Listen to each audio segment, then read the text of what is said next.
যেই সমস্ত ভাইয়েরা গত 17 বছর আন্দোলন করেছেন, গুম হয়েছেন, নিখোঁজ হয়েছেন,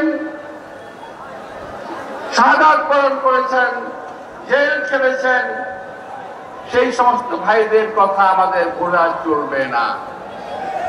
বুঝতে হবে এই সফলতা একদিনের অর্জন নয়, এই সফলতা 36 দিনের অর্জন নয়, এই সফলতা সার্বিক 17 বছরের আন্দোলনের এই সফলতা। প্রিয় ভাইয়েরা, আজকে ডাক্তার খন্দকার মোশাররফ স্যার বলে গেছেন ষড়যন্ত্র হচ্ছে। হ্যাঁ, ষড়যন্ত্র হচ্ছে। কেউ 11-র পর ধরে শুনতে পাচ্ছেন, কেউ আবার গতকালের বক্তব্যকে অপোজ করেছেন। ভাই, আমরা যদি বলি একটি কথা, আমি 2 মিনিট সময় দেবো। আর সেটা হলো এই, কালকে ঘোষণাপত্র ঘোষণা হয়েছে,